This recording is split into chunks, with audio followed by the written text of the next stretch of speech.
Ladies and gentlemen, please welcome AIPAC student activist Marvell Joseph.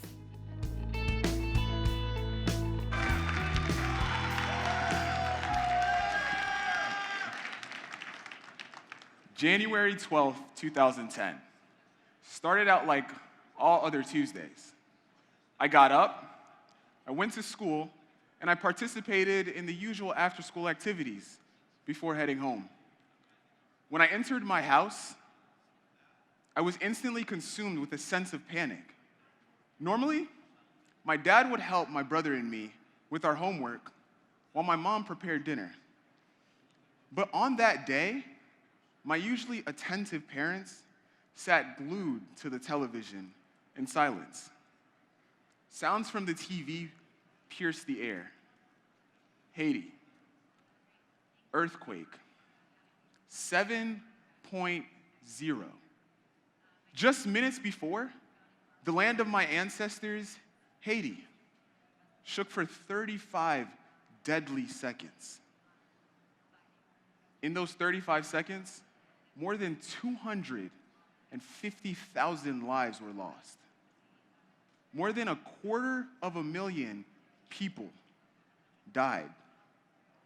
And among them, many loved ones, family, friends, people whose faces and lives are etched on my heart forever, gone.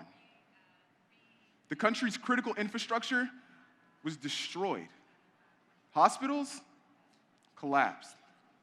Clean water, scarce. And the hope that Haitians had for a stronger and better Haiti was now gone too. We tried to contact as many loved ones as possible, and I remember speaking with my cousin after the earthquake. But the fear that I thought I'd hear wasn't there. As he described the catastrophe, he found comfort that humanitarian aid from Israel had arrived.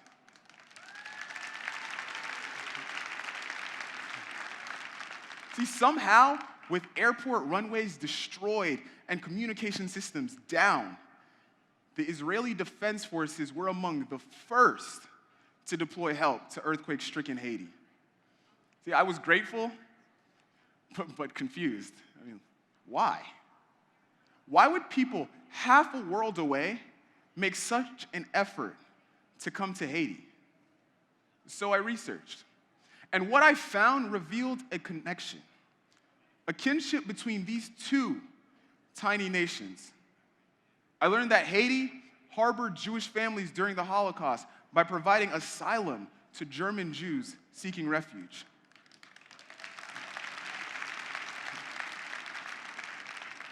I learned that Haiti also cast the deciding vote for partition in the United Nations in 1947, helping to give birth to the Jewish state. So then it dawned on me, Israel's humanitarian mission was not just a random act of kindness, it was a deliberate decision to help an old friend in need. And on that day, I told myself that I would never forget how the Israelis showed up. And I vowed to continue to protect Israel and its people just as my ancestors had.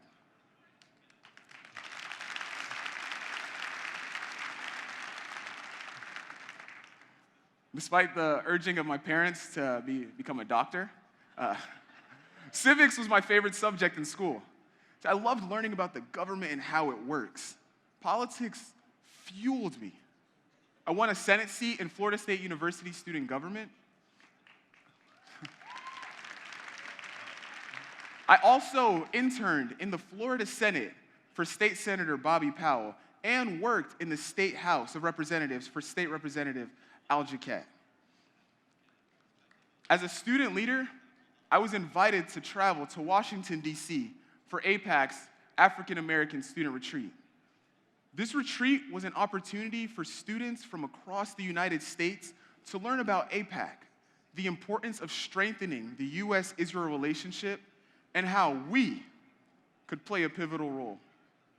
Almost instantly, I was flooded with the thoughts of Haiti.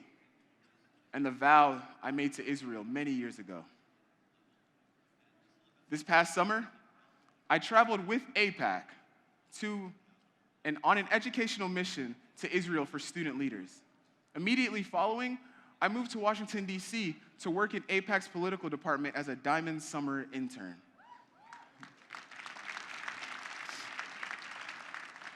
One of my first assignments was to help identify future political leaders in the African American community. I support Israel by helping to educate my peers about the importance of Israel as a strategic ally and as a friend. And I use my voice and my political involvement to encourage more student leaders to understand and recognize the importance of Israel to the United States. But perhaps most importantly, I use the memory of that day in 2010 to remind me of what friendship really looks like, how despair can be turned into hope, and how darkness can be turned into light. And the vow I took back then was a vow for life.